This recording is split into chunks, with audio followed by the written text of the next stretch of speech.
que están en una capacitación afuera, vamos a hacer clase virtual y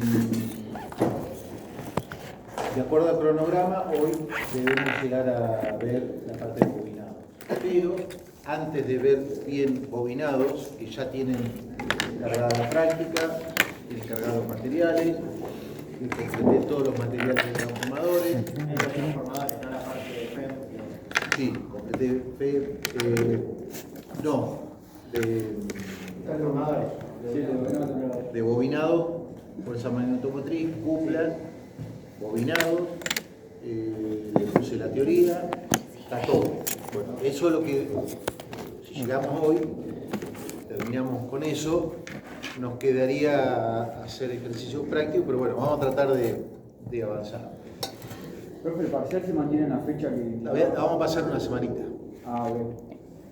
Sí, porque nos faltó un poquito lo que perdimos el pasado. Por eso, ustedes ya igual tienen todos los ejercicios hechos, porque los vi que tenían.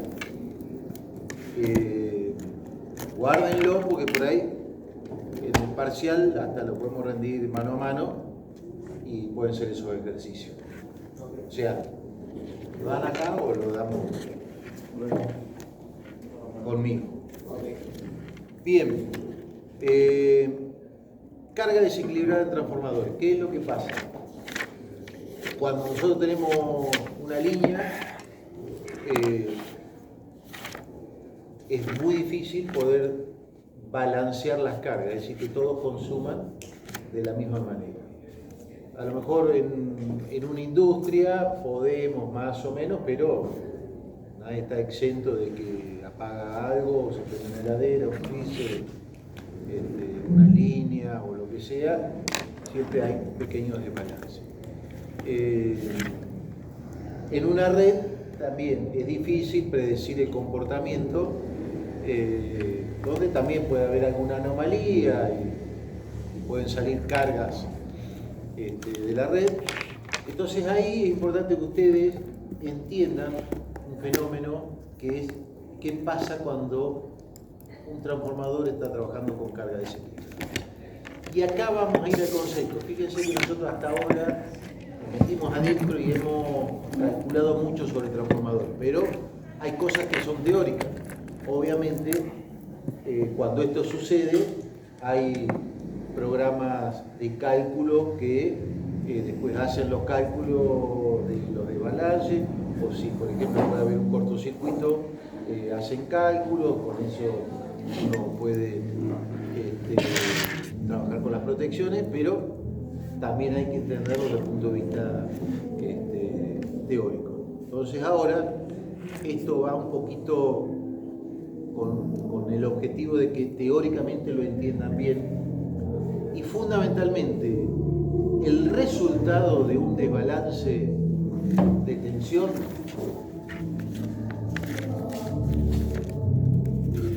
el resultado es que RST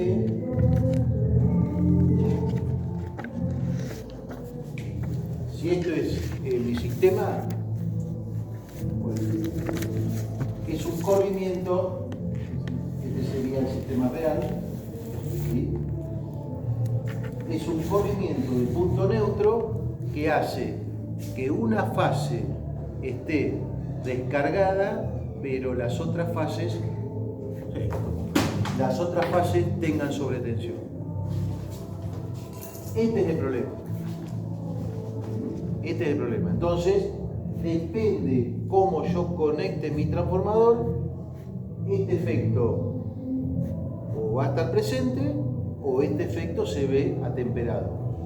Pero entonces, carga desbalanceada, lo más probable es que me aparezca esto. Entonces, es decir, estoy en la red y vemos que por ahí la luz está al palo, si acá normalmente hay baja tensión, ¿cómo puedo tener una sobretensión? Bueno, pasó algo en algún punto y esa red quedó desbalanceada y este es el efecto. Ahora vamos a ver algunas cosas y a su vez después pasa otro fenómeno adicional, que es que el sistema no queda equilibrado. No solamente con sobretensión, sino que el sistema no queda equilibrado, sino queda desequilibrado. ¿Sí? ¿Qué hacemos con un sistema desequilibrado? Bueno, apareció un señor llamado Fortescue, que dice que cualquier sistema desequilibrado es un sistema desequilibrado. Sistema equilibrado, RST, sistema desequilibrado, vamos a poner ahí R, podemos poner S y podemos poner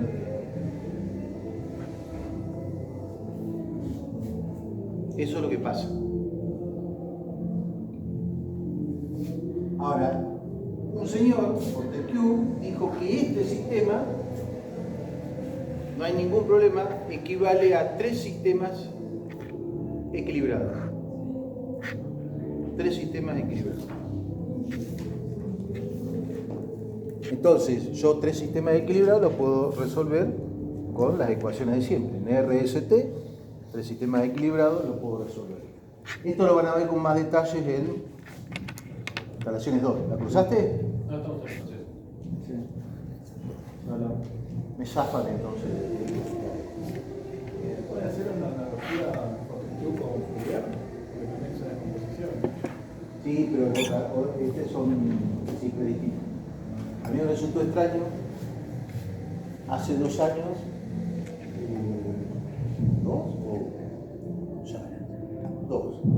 mayo del año pasado, no, el anterior, fui al Foro Mundial del Hidrógeno, Bariloche.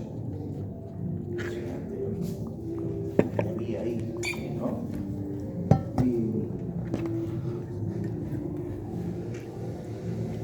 ¿Qué es lo que nos va a pasar a nosotros y a ustedes les va a pasar? Ustedes manejan un tema, están con ese tema o manejan varios temas, o tienen conocimiento de la tecnología de varios temas. Pero les va a pasar esto. A nosotros antes no nos pasaba tanto. Van a estar con un tema, laburando, calculando, van a consultar a lo que sé, dejarnos de verdad. Cuando vuelven a los otros temas, están superadísimos. Superadísimos.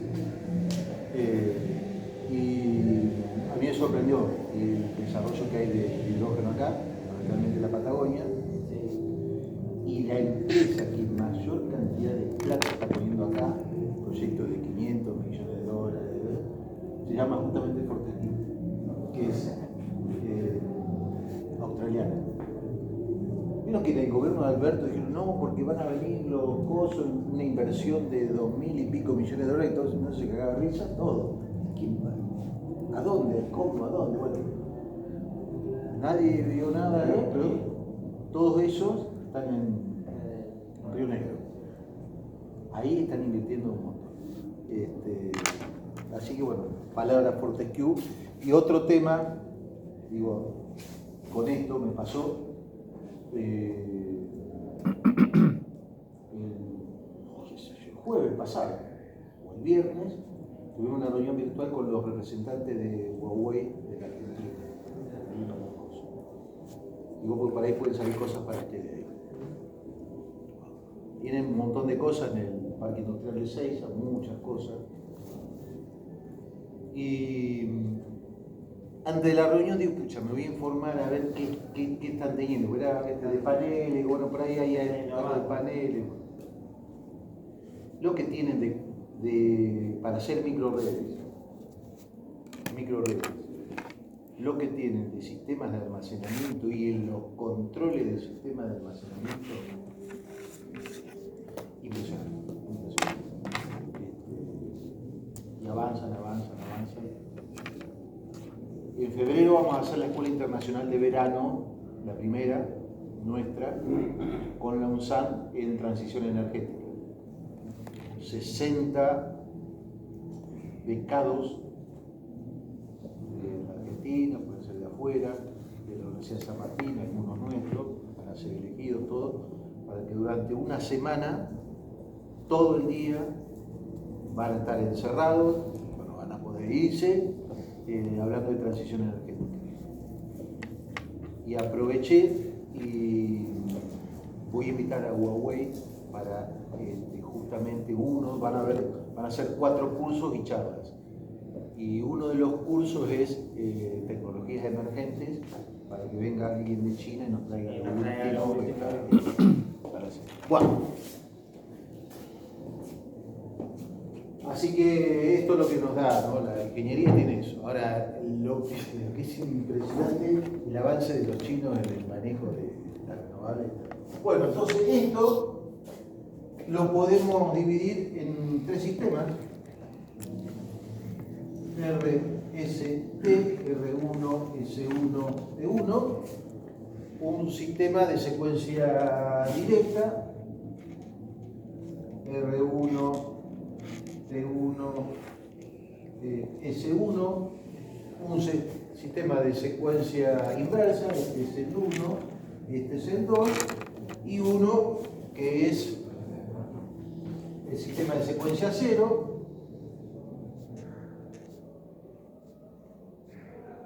R0, S0, D0.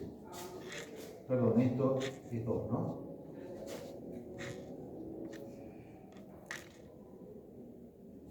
Entonces, yo puedo sumar estos 3, o sea, una combinación en distintos momentos del tiempo, y me va a dar esto. Pero esto es más fácil para resolver.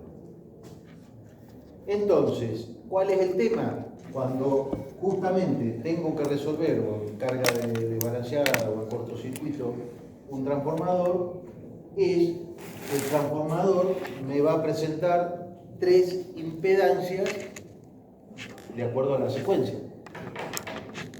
Si yo tengo que resolver este circuito, un transformador va a tener una impedancia según la secuencia directa, una impedancia según la secuencia inversa y una tercera impedancia según la secuencia cero.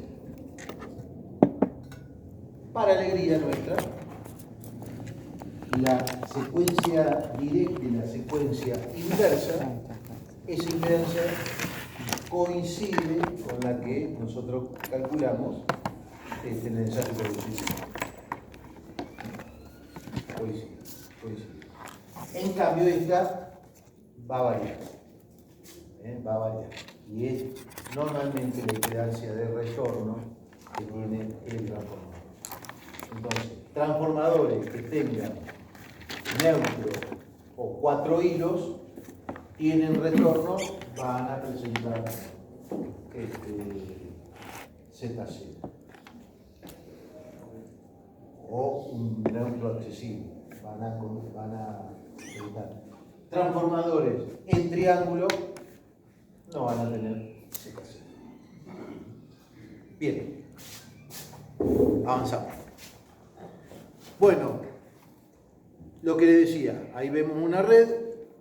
Todas las distribuidoras tienen el problema del desequilibrio de las cargas y por supuesto en baja tensión pasa lo mismo, ¿sí? Bueno,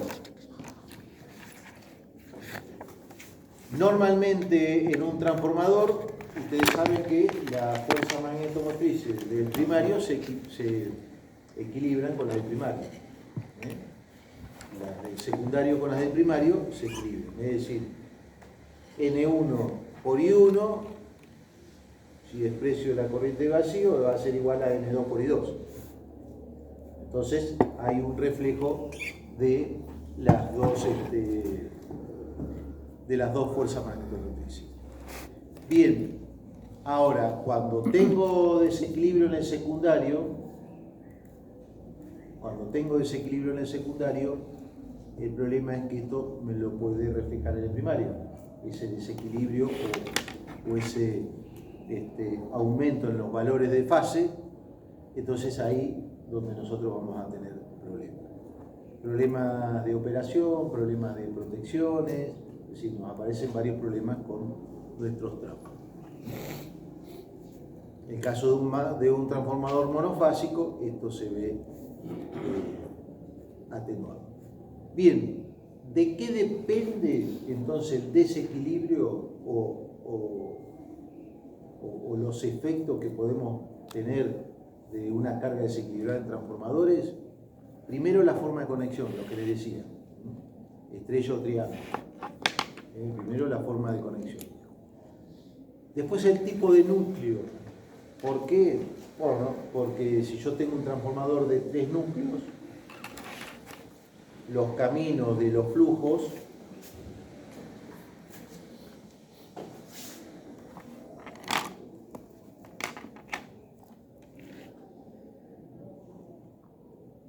yo tengo esto ahí.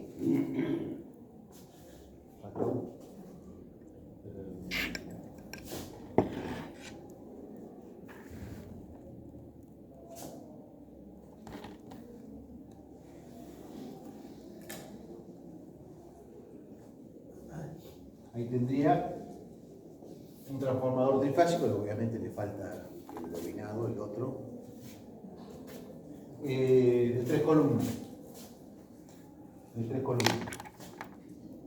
Igual que Kirchhoff, si yo hago esta malla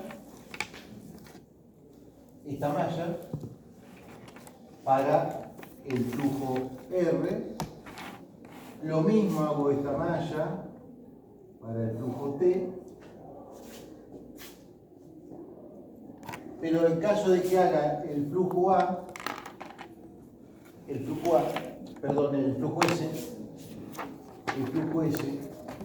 flujo S me va a quedar dependiente únicamente de S. En cambio, el flujo R y el flujo T me quedan dependientes de la reluctancia de esta columna y la reluctancia de esta. Dependiente. La del centro independiente y la demás dependiente. Entonces, eso, o ese tipo de conexión, tiene bastante influencia en el desarrollo o el funcionamiento en carga desequilibrada. La carga o la columna que es independiente no sufre tanta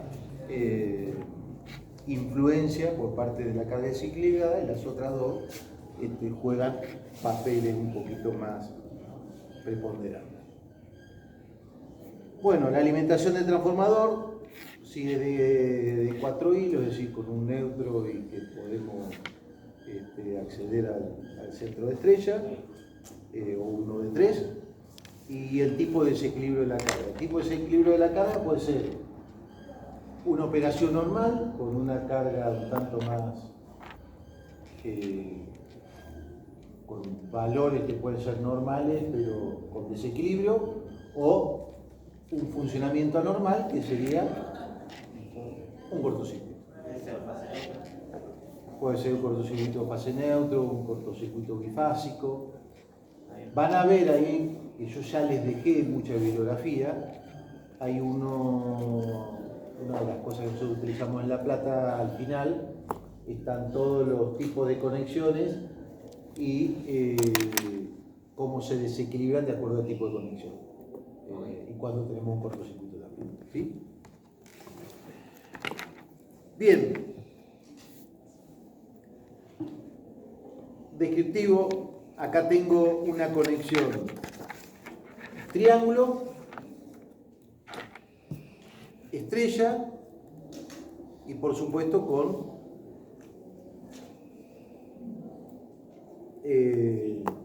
un neutro accesible. Entonces, si yo tengo el desequilibrio, por ejemplo, en la fase, en este caso 3,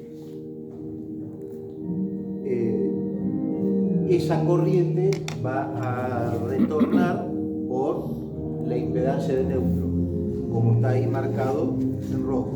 ¿Sí? Bien, eso es lo que pasa en el secundario, una cosa normal. Ahora, ¿qué pasa en el primario? Esto se ve reflejado en el primario. Entonces, en el primario, que está en triángulo, ahí está marcado en rojo, la misma columna va a aportar corriente, pero se va a cerrar a través del triángulo. ¿Sí? se va a cerrar a través de el 1 y va a volver al límite.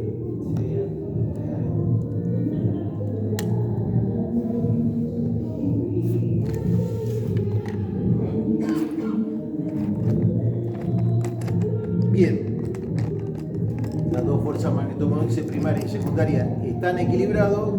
En este caso, el flujo total no sufre variaciones, ¿sí? Pero bueno, podemos tener algún otro tipo de complicación con la carga desequilibrada. Pero este sería el camino que van a seguir en el caso de un desequilibrio en este tipo de conexión. Y este tipo de conexión es la que usan las distribuidoras. Todo lo que es distribución está en DEI, que obviamente parte lo puede.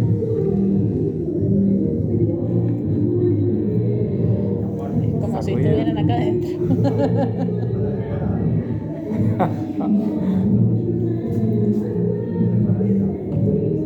Yo quería hablar de muy despacito. Hay que cortarle la lengua.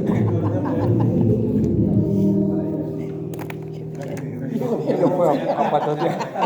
Se picó todo. Che, Johnny, corta eso. Corta eso. No queda otra que levantar la voz. No, ahí estaban acomodando un poco. No, ahora van a arrancar. Bueno, típico trafo de distribución. Obviamente, si estamos en cortocircuito, van a aparecer otros problemas. Ahí bueno, es lo que quiere decir que con una carga que medianamente no está equilibrada, bueno, arriba en el primario queda compensado. Arriba va a retornar a la red y las fuerzas magnetomotrices van a se compensa medianamente. Bueno, después IN y N, esto no es una conexión, por ejemplo, para distribución, para otro tipo de aplicación. También acá existe una pequeña compensación. Un funcionamiento regular estaría garantizado, porque obviamente el neutro le da la posibilidad del retorno de cualquier desfasaje. Después hay que ver cómo calibrar la protección y todo ese tipo de cosas, pero nos estaría dando la posibilidad de, bueno, acá está definitivamente como quedó, ¿sí? Bien, bueno, acá hay todo un análisis de flujos que no me interesa, y en definitiva esto es lo que queríamos ver cuando, fíjense que las tensiones reales son las de color negro, y cómo estaría resuelta con un sistema desequilibrado las de color rojo. Si quedó desequilibrado así, lo resuelvo con un sistema que me dé, bueno, ahí le está sumando E0, ¿sí?, a cada una, y fíjense cómo queda todo desequilibrado. Ahora, esto, para entenderlo bien, que no nos vamos a meter, hay que ir un poquito más al modelo de flujos del trafo, ¿sí? No es lo mismo tres transformadores monofásicos trabajando en macro trifásico. Vamos a tener un mejor funcionamiento que un trafo como este o un trafo acorazado. Ahí tiene mucho que ver cómo son los caminos, las vueltas de los flujos dispersos para poder entender un poquito lo de la redundancia. Pero bueno, en definitiva, bueno, acá un trafo, un trafo de 3 arrollamientos con un funcionamiento con carga desequilibrada, ¿sí? Bueno, nada, acá se equilibra Muchas veces en algunas centrales dejan el terciario justamente para equilibrar, lo dejan abierto para equilibrar. Lo que pasa que normalmente en generación o el esquema primario es el triángulo, en este caso es el estrecho, ¿no? Pero ese terciario en cierta forma está trabajando como compensador y bueno, nos proporciona un funcionamiento más seguro. ¿El terciario ahí igual sería el del medio? ¿Cómo? ¿El terciario sería el del medio? En este caso sí, lo toman. Y el otro ya, fíjate que tiene las 3 fases, debería ser de la generación y las 3 fases al final de la carga. Y ese terciario a veces se lo deja libre. Bien. Bueno, en este caso un ID, creo que es el ejemplo que le he dado ahí, que se los cargué, donde tenés 1/3 de la corriente y 2/3 de los lados no cargados. Y bueno, acá queda, ¿no? Bien. No vamos a investigar la conexión zigzag, que está ahí, porque bueno, justamente son conexiones muy especiales. En definitiva, tema de un transformador trabajando con carga desequilibrada, tener en cuenta el desequilibrio de corrientes, tener en cuenta cómo retorna, los posibles circuitos equivalentes ante, por ejemplo, un cortocircuito, aplicar Fortescue para poder solucionar eso, y la carga justamente de la fase donde no tengo el desequilibrio, tengo sobretensión. ¿Por qué? Por corrimiento del punto neutro. Son las cosas que obviamente tenemos que tener en cuenta.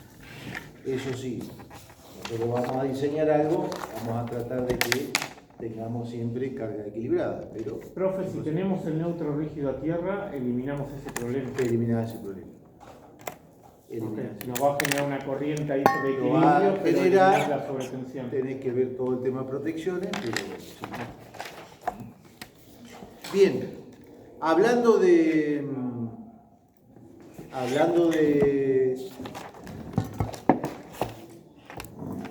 cortocircuito,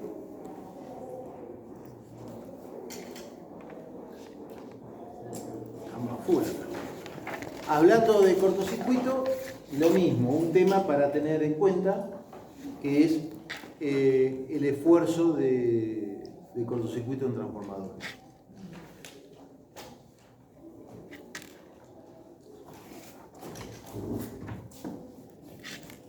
El esfuerzo de cortocircuito en transformadores.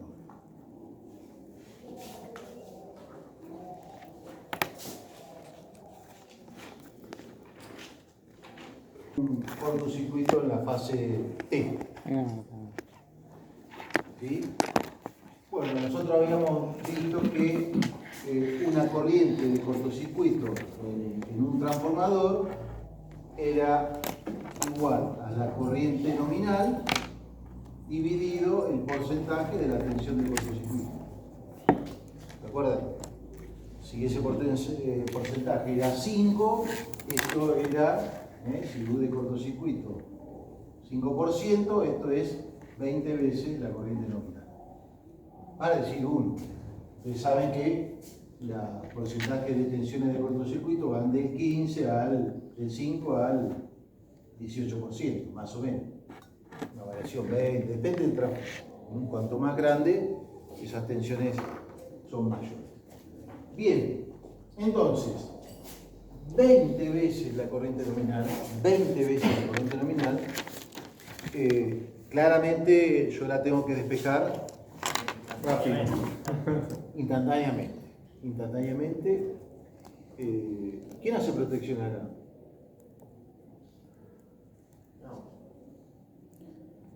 No, yo trabajo, pero no. ¿En cuánto la despeja? No, porque ahí se manda a hacer el estudio. ¿Pero en cuánto se despeja un cortocircuito? En 200, 300 segundos. Y no, menos, también, menos. 0,2, digamos, 200 milisegundos. Sí, 200, sí. 200. 0,2 segundos. Pero bueno, ahí uno ve la coordinación, todo lo que tenés para. Bueno, entonces, en ese momento, yo tengo con este esquema, ahora, cuando acá yo tengo 20 veces la corriente nominal, ¿qué pasa? Todo esto está empaquetado, ustedes saben lo que es un transformador, está empaquetado, está todo, y bueno, me va a producir esfuerzos que son proporcionales a Y cuadrado T, ¿no? I cuadrado T. ¿Sí? I cuadrado T. Entonces, esas fuerzas, depende del sentido, o me los... Hace que se una tienden a fuerza de acercar, atracción sí, o una fuerza de repulsión. de repulsión. Más allá del efecto térmico que produce. Entonces,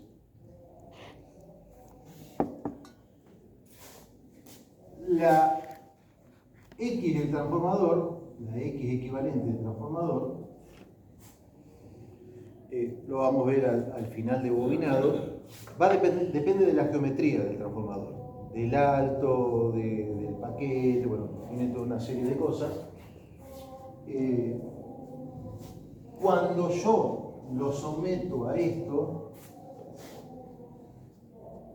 ese trafo va a sufrir ese tipo de fuerza.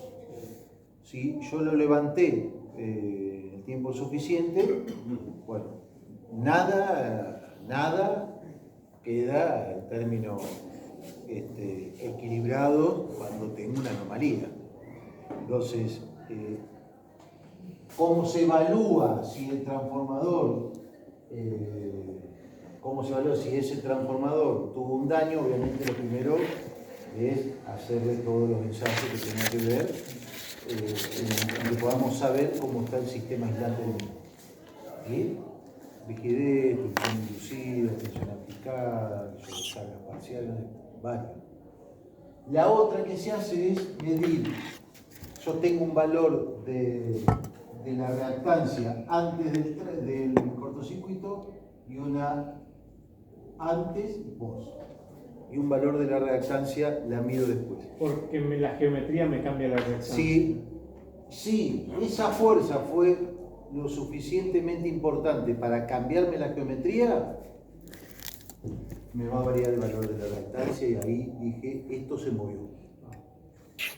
Esto, se movió. Entonces, es más, cuando hago algún ensayo de algún transformador que se los hace, por ejemplo, vamos a suponer que se cambia el diseño de un transformador y hay que llevarlo a ensayar, hay que hacer el ensayo, se llaman cortocircuito de breve duración. Y es hasta 0,3 segundos. Y a partir de ahí se evalúa como que hay veces que no resiste los aislantes, hay veces que se mueve mucho, hay veces que no pasa nada, pero tengamos en cuenta que si un trafo que estamos operando sufrió algún evento, mínimamente debo hacerle algún chequeo.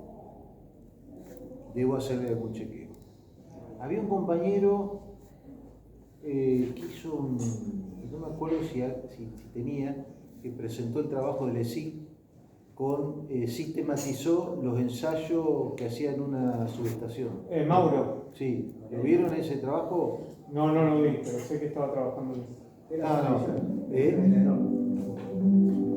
Una cosa. Hay que pedirle que lo venga a presentar acá. Bueno, muy bueno, está sistematizado, muy bueno. Bueno, a lo mejor digo, no me acuerdo, pues yo lo vi cuando lo presentó, puede ser que lo tengan o tengan alguna rutina, o no. Bueno, esto es lo que es el esfuerzo. Ahora podemos ver varias cosas, pero lo más importante es esto. Primero entendamos lo importante, después esto es info que ustedes la tienen, la pueden leer. Tranquilo, tranquila, miran, a ver cómo se entiende. Ahora la pasamos un poquito, pero fundamentalmente lo que va a pasar en el trafo es eso. Sabemos a qué se somete, sabemos que la impedancia depende de la geometría, sabemos que vamos a tener presencia de fuerzas importantes. Si la geometría se ve modificada, modifica la manera que tengo de verificarlo es medir la reactancia. Obviamente la norma me dice si la reactancia, yo ahora no recuerdo si era un 3 o un 5%, hasta ahí era admisible, si no es como que no pasa, y a partir de ahí, bueno, tengo que ver toda una estrategia para saber qué hago con ese tramo. A veces se lo saca, se lo descuba, se le hace todo un nuevo ajuste, se verifica, se lo pinta y adentro. Porque a lo mejor una cosa es ensayarlo y otra cosa que me pase en operación.